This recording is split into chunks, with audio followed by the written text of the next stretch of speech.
नमस्कार, मैं हूं आपके साथ रविक्षा शर्मा और आप देख रहे हैं मृदुभाषी न्यूज पर धर्म की बात मृदुभाषी के साथ। आज हम इस एपिसोड में जानेंगे महामंडलेश्वर श्री दादू महाराज जी से ज्योतिष के 12 भाव क्या होते हैं और वे किस तरह से राशियों पर प्रभाव डालते हैं।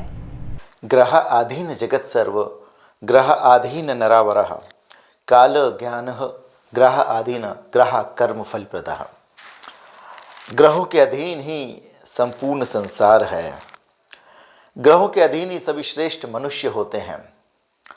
काल का ज्ञान भी ग्रहों के अधीन ही है। ग्रह ही कर्मों के फल को देने वाले होते हैं। ज्योतिष अंधेरे से उजाले की ओर ले जाने वाला शास्त्र।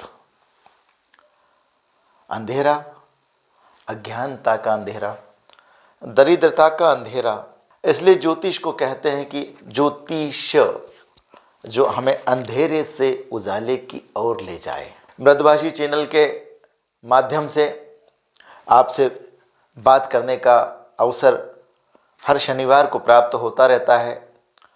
आप लोगों की प्रतिक्रियाएं, आप लोगों का स्नेह मिलता रहता है। उससे यह भी मालूम पड़ता रहता है कि आप लोग क्या चाहते हैं।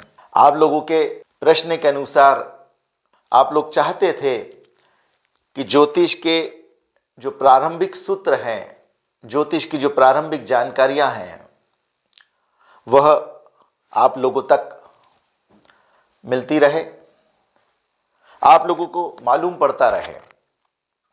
तो उसके ही प्रारंभ में पिछले शनिवार को हमारी बात हुई थी कि ज्योतिष के जो जन्म कुंडली है, उसके जो 12 घर होते हैं, जो 12 स्थान होते हैं, जिन्हें ज्योतिष में भाव कहते हैं, उसमें हर एक भाव से क्या जानकारी मिलती है, वह एक एक भाव हम एक एक शनिवार को आप तक पहुंचाने का प्रयास करेंगे। आइए देखते हैं ये 12 भाव कौन से होते हैं। पहला भाव, जिसे लग्न कहते हैं। लग्न अर्थात स्वयं आपका भाव, जैसे मैं देख रहा हूं तो स्वयं मेरा भाव। दूसरा भाव, धन का भाव, धन का संचय करने का भाव। तीसरा भाव से हम देखते हैं पराक्रम। व्यक्ति का पराक्रम कैसा होगा, वह किस प्रकार से कार्य कर पाएगा, वह कार्य करने में भयभीत तो नहीं होगा। चौथा भाव, जिसे सुख का भाव भी कहते हैं, जिससे सुख देखा जाता है। सुख के साथ साथ इसी भाव से माता का भी स्थान इसे कहते हैं। माता का स्वास्थ्य, माता किस प्रकार से रहेगी, वह भी चौथे भाव से देखा जाता है।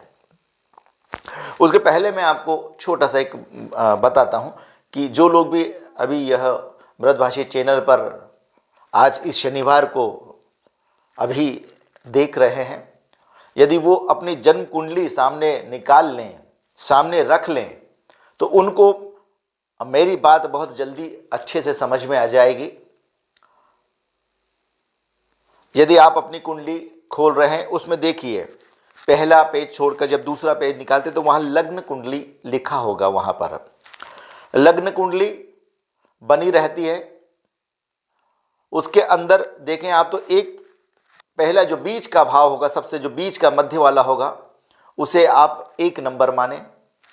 उसके पास वाला, उसके ऊपर वाला आप 2 नंबर माने। उसके बाद फिर आप ऐसे चलते रहें 3, 4, 5, 6, 7।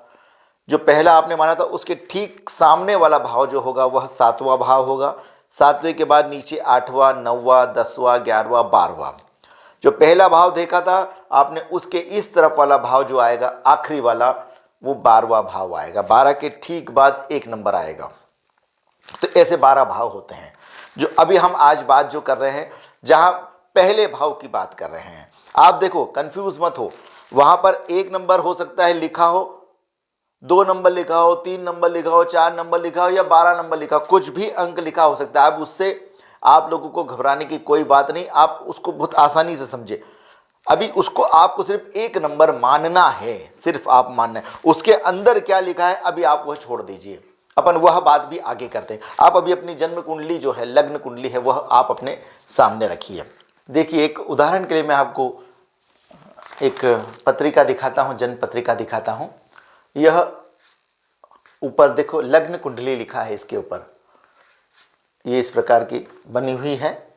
यहाँ पर यह जो भाग है, यह जो भाव है, यह जो स्थान है, इसे आपको पहला भाव मानना है, अर्थात लग्न मानना है, जिसकी आज हम यहाँ पर चर्चा करेंगे।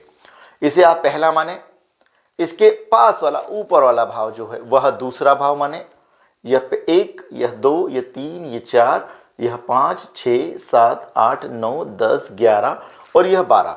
इस प्रकार से 12 भाव माने आप चाहें तो अब छोटे से पेंसिल से आप यहाँ पर 1 नंबर लिख दीजिए, यहाँ 2 लिख दीजिए, 3, 4, 5, 6, 7, 8, 9, 10, 11, 12। इससे आपको समझने में बहुत आसानी होगी। अब यहाँ पर देखो, यहाँ पर लिखा 4 है, तो आपको कोई परेशान नहीं होना है। यहाँ पर कुछ भी लिखा हो सकता है, आप उसे छोड़ दीजिए अभी फिलहाल। तो आप 1 नंबर इसको मानिए, यह होता है लग्न भाव, यह होता है पहला भाव, अर्थात प्रथम भाव। आज हम बात जो करेंगे इसी भाव की करेंगे। पहला भाव लग्न स्थान, शरीर स्थान, प्रथम स्थान या उदय स्थान भी इसे कहते हैं। इससे शरीर के बारे में पूरी जानकारी इस भाव से प्राप्त होती है।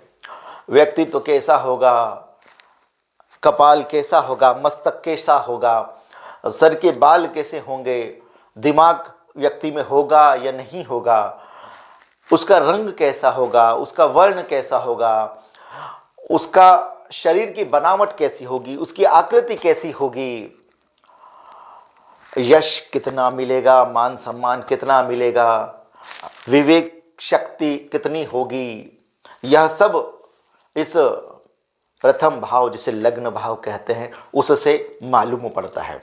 साथ साथ सुख दुख भी इस भाव से मालूम पड़ता है, इससे जानते हैं।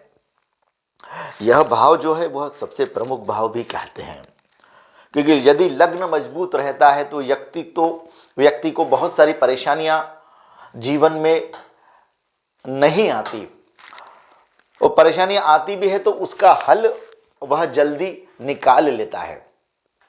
व्यक्ति का प्रारब्ध कैसा होगा, प्रवास कैसा होगा, यात्राएं कितनी होगी, व्यक्ति का तेज कितना होगा, बल कितना होगा, उसकी बुद्धि होगी या नहीं होगी, उसका मस्तिष्क किस प्रकार से कार्य करता होगा, साथ साथ उसका स्वभाव कैसा होगा, वह भी लग्न भाव से मालूम पड़ता है। जैसे उदाहरण के लिए यदि लग्न में मंगल बैठा है तो व्यक्ति का स्वभाव किस प्रकार से होगा। व्यक्ति थोड़ा जिद्दी स्वभाव का होगा, अपनी बात सबसे मनवाने में लगा रहेगा, बहुत जल्दी उसे क्रोध आ जाएगा, कुछ गलत बात वह सहन नहीं कर सकेगा, तुरंत ही रिएक्ट कर देता, मन में ज़्यादा देर रख नहीं सकता, उसकी धैर्य की परीक्षा कोई ले नहीं सकता है, वो धैर्य रख नहीं पाते ऐसे लोग। तो व्यक्ति का स्वभाव भी इससे ही मालूम पड़ता है। साथ साथ चिन्ह, शरीर के चिन्ह, शारीरिक जो चिन्ह होते हैं वह किस प्रकार से होंगे, नींद भी इससे ही देखी जा सकती है। सात्विक का 7वां भाव होता है, 7वां भाव जो रहता है वह दाम्पत्य जीवन का रहता है। पति की कुंडली हो तो पत्नी का भाव रहता है, और पत्नी की कुंडली हो तो पति का भाव रहता है। तो सात्विक का 7वां भाव यह होता है लग्न भाव। तो पति का और पत्नी का स्वास्थ्य यदि देखना करना है तो वह भी लग्न से मालूम पड़ता है। चेहरे के निशान होंगे या नहीं होंगे, चेहरा किस प्रकार से होगा, तेजस्वी होगा, लाल होगा, किस प्रकार से चेहरा होगा या सांवला होगा, यह सब इस लग्न भाव से देखा जाता है। साथ साथ रोग शोधक क्षमता कितनी होगी उस व्यक्ति की, जल्दी बीमार तो नहीं पड़ेगा, उसके नाना जी कैसे होंगे, यह सब लग्न भाव से देखा जाता है, अर्थात प्रथम भाव से देखा जाता है। और जो प्रथम भाव में राशि होती है, राशि अर्थात वहां पर जो अंक लिखा हो। अब आपने यदि पत्रिका अपने सामने रखी है तो उसमें देखिए कि जो पहला भाव मैंने आपको बताया था, जो आपने पेंसिल से पहला भाव लिखा था, वहां पर क्या अंक लिखा है। जो अंक लिखा है उस राशि का स्वामी लग्नेश कहलाता है, लग्न का स्वामी कहलाता है। उदाहरण के लिए यदि आप की जो जन्म कुंडली है, जहां पर मैंने आपको पहला भाव बोला था कि यह प्रथम भाव होता है, जहां पर आपने पेंसिल से लिखा है, उस भाव के अंदर पहले से ही यदि 1 का अंक लिखा है, 1 का अंक अर्थात 12 राशियों का पहली राशि मेष राशि होती है। 1 अंक अर्थात मेष राशि, मेष का स्वामी होता है मंगल। तो अर्थात आपका लग्नेश मंगल ग्रह हुआ। ठीक है, इसको और उदाहरण से समझते हैं। देखिए, हो सकता है 1 नहीं लिखा हो, वहां पर यदि 2 का अंक लिखा हो, यदि 2 का अंक लिखा है तो 2 का अंक अर्थात वृषभ राशि। आप देखिए आपके वहां पर 1 के आगे क्या लिखा है, यदि वहां 2 का अंक लिखा है तो वृषभ राशि। वृषभ राशि का स्वामी कौन होता है? वृषभ राशि का स्वामी होता है शुक्र। यदि वहां पर 2 का अंक लिखा है तो अर्थात आपका जो लग्नेश वह शुक्र हुआ। ऐसे ही आगे बढ़ते हैं, यदि 3 का अंक लिखा है तो वहां पर मिथुन राशि हुई, मिथुन राशि का स्वामी बुध हुआ, तो आपका लग्नेश कौन हुआ? आपका लग्नेश बुध हुआ। यदि वहां पर 4 का अंक लिखा है तो 4 का कौन सी राशि हुई? 4 राशि हुई कर्क, कर्क का स्वामी चंद्रमा हुआ। तो आपका लग्नेश जो है वह चंद्रमा होता है। यदि वहां पर 5 का अंक लिखा है तो 5 राशि, 5वीं राशि होती है सिंह राशि, और सिंह राशि का स्वामी होता है सूर्य। तो अर्थात आपका जो लग्नेश हुआ वह सूर्य हुआ। यदि वहां पर 6 का अंक लिखा है तो कन्या राशि हुई, कन्या राशि का स्वामी बुध हुआ, तो आपका जो लग्नेश हुआ वह बुध हुआ। यदि वहां पर 7 राशि लिखी है, 7 का अंक लिखा है तो 7वीं राशि होती है तुला राशि, तुला राशि का स्वामी होता है शुक्र।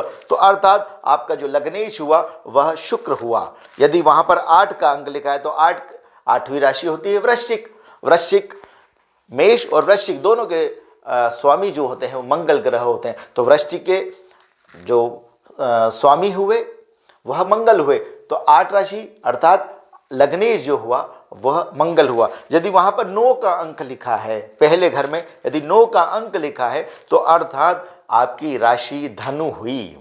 धनु, धनु के स्वामी होते हैं गुरुदेव बृहस्पति, तो आपका जो लग्नेश हुआ वह गुरु हुआ। यदि वहां पर 10 अंक लिखा है, 10वीं राशि अर्थात मकर राशि, मकर राशि के स्वामी होते हैं भगवान शनिदेव, तो आपका जो लग्नेश हुआ वह शनि हुआ। यदि वहां पर 10 नहीं लिखा, वहां पर यदि 11 का अंक लिखा है तो 11 अंक अर्थात कुंभ राशि, कुंभ राशि के स्वामी भी शनिदेव होते हैं, तो आपका जो लग्नेश हुआ वह शनि हुए। यदि वहां इनमें से कोई राशि नहीं लिखी और वहां पर लिखा है 12 का अंक, 12 अर्थात मीन राशि, मीन राशि के जो स्वामी होते हैं वह गुरु होते हैं, तो आपका जो लग्नेश हुआ वह गुरु हुआ। इस प्रकार मैंने आपको बता दिया 1 से लेकर 12 राशि तक कौन कौन से जो वहां पर यदि राशि लिखी है तो उनके स्वामी कौन हुए और स्वामी से आपका लग्नेश क्या हुआ। तो आपका जो भी लग्नेश हुआ वह आपको के लिए बहुत प्रभावशाली होता है। मैंने पहले भी बताया था कि पहला घर जो होता है वह बहुत महत्वपूर्ण घर होता है। जो केंद्र के 4 घर होते हैं, 1, 4, 7 और 10, उसमें से एक सबसे महत्वपूर्ण भाग जो होता है वह पहला भाव होता है। जो केंद्र भाव के 4 भाव में से एक भाव, पहला वाला भाव आपका लग्नेश हुआ, लग्न वाला भाव हुआ, प्रथम भाव हुआ, जो आपके व्यक्तित्व की, शरीर की, दिमाग की बहुत सारी जानकारियाँ प्रदान करता है। यदि कोई परेशानी है तो उसका हल भी निकाल के हमें बताता है। राहु केतु यह छाया ग्रह होते हैं, तो इनको कहीं गिना नहीं जाता, इन्हें छाया ग्रह के रूप में ही दिया जाता है। आज के लिए बस इतना ही। आज हम लग्नेश की बात करी। अगले शनिवार द्वितीय भाव, दूसरा भाव और बहुत महत्वपूर्ण भाव है वह धन का भाव है। धन संचय करने का भाव है, धन रुकता नहीं है उसका भाव है, धन रुक रहा है उसका भाव है। तो मृदभाषी चैनल पर आप लोग इसी प्रकार से देखते रहिए। अगले शनिवार फिर मिलते हैं दूसरे भाव के साथ। नमस्कार, जय शनिदेव। तो आज आपने देखा ज्योतिष के 12 भाव के बारे में। अगर आपके मन में कोई सवाल है तो आप हमें भेज सकते हैं। महामंडलेश्वर श्री दादू जी महाराज आपकी समस्याओं को हल करके आपके जीवन को खुशहाल बनाएंगे और हर बला से आपको मुक्ति दिलाएंगे।